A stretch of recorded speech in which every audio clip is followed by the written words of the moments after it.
The topic we have chosen is disability at work. What exactly is disability? Disability is a physical or mental condition that restricts a person's movement, senses, and activities.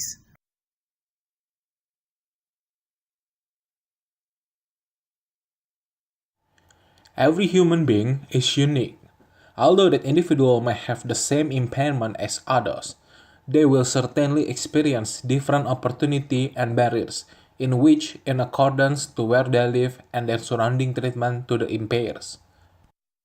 The social model of disability assists us to understand deeper the person in disability.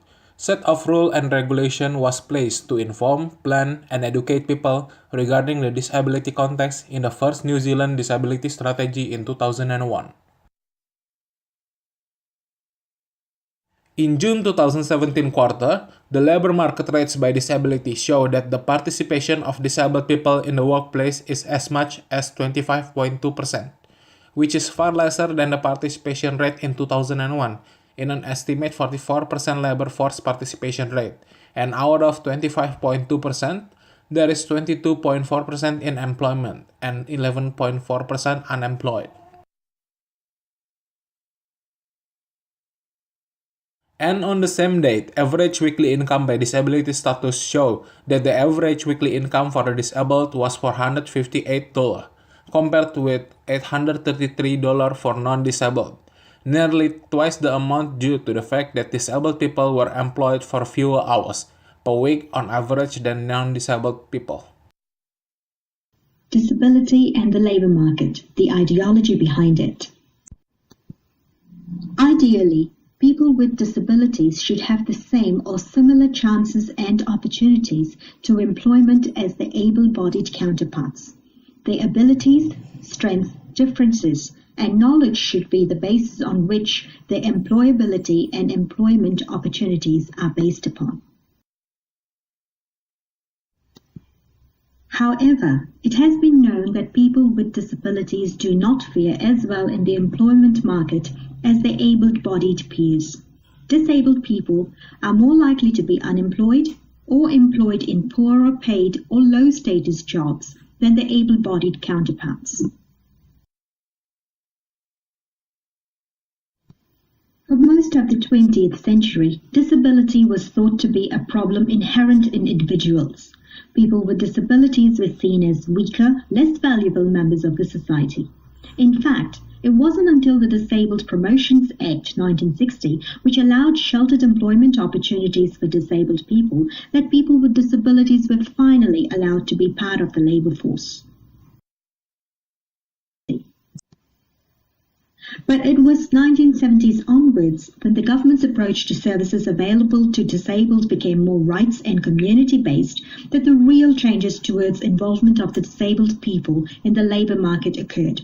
With a growing recognition of the potential that disabled people could bring in the labor force and the need to empower disabled people for their own betterment, Aotearoa New Zealand took a radical approach to diversity in relation to employment of persons with disability.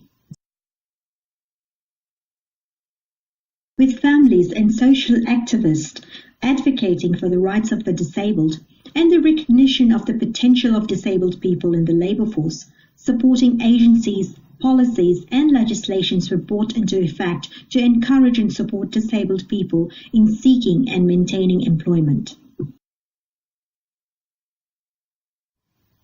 While the participation of disabled people in the labor market began as a necessity to fill gaps in the market, in recent years there has been support for mainstream employment based on the skills, knowledge and differences and the strengths that disabled people may bring to the table. Disability employment policies have now shifted from being a labor market concern to ensuring opportunities and participation of disabled people. Policies have been put into place to ensure that disabled people have an equal opportunity to employment and are not discriminated against based on their disability. Current statistics show that there is still a high level of unemployment and participation rate when it comes to disabled people in the labor force. The question is, why?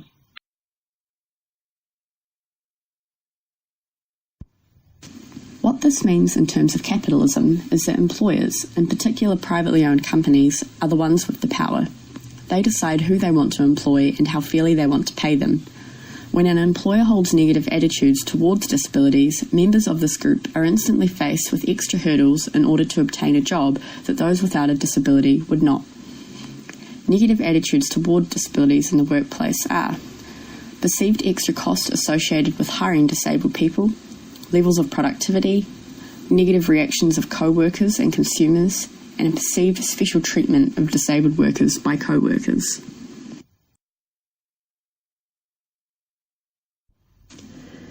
Despite the fact that New Zealand has legislation in place to prevent discrimination against disability, it appears that negative attitudes toward disability in the workplace still exist.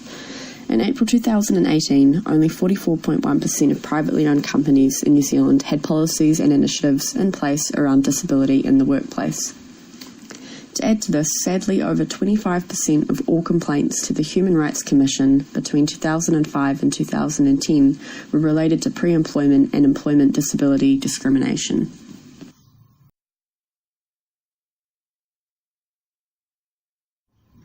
What this means in terms of capitalism is that employers, in particular privately owned companies, are the ones with the power. They decide who they want to employ and how fairly they want to pay them. When an employer holds negative attitudes towards disabilities, members of this group are instantly faced with extra hurdles in order to obtain a job that those without a disability would not. Negative attitudes toward disabilities in the workplace are perceived extra costs associated with hiring disabled people, levels of productivity, negative reactions of co-workers and consumers, and a perceived special treatment of disabled workers by co-workers.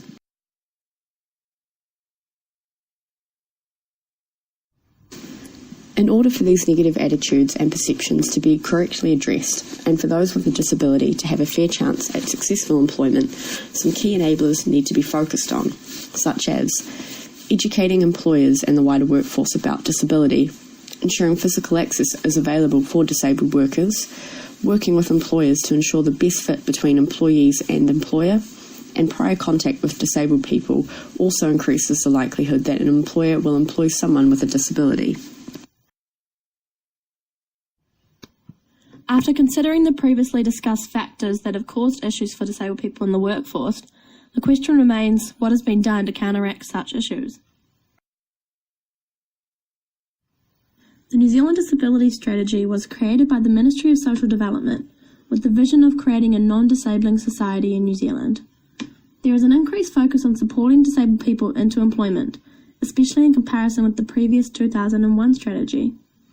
An outcome hoped to be achieved is that disabled individuals have employment and economic security and are treated with dignity and respect in the workforce.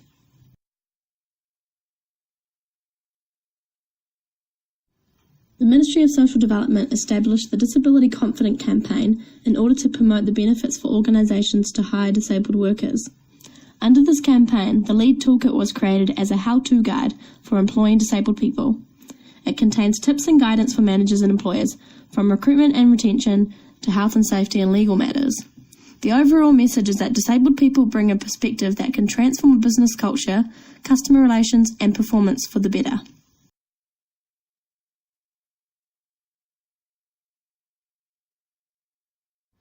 There has been recent debate regarding the current minimum wage exemption model, where organisations are able to pay individuals less due to their disability. Unsurprisingly, many people have found this government scheme unfair and discriminatory, and it clearly does not align with the disability strategy's focus of supporting disabled people into employment and creating equal opportunities for them in society. However, the government plans to abolish the current scheme in order to counteract the unemployment rate of disabled individuals, which is 2 times higher than abled people.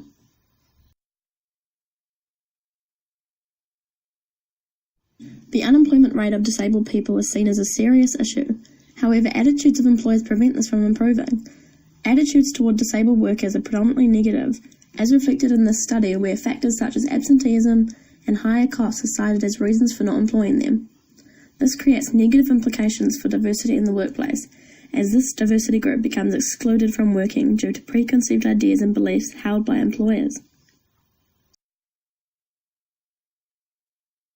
Employer attitudes towards disabled people Ideologies leading to negative societal views and power relations which allow companies to choose not to employ disabled have all contributed to the barriers this group faces when entering the workforce. However, there are various government-led strategies and initiatives that are counteracting the negative issues this group faces. There is a growing recognition of the potential disabled people can bring to the workforce, and guides for employers in hiring disabled people hope to change negative views and allow employment opportunities.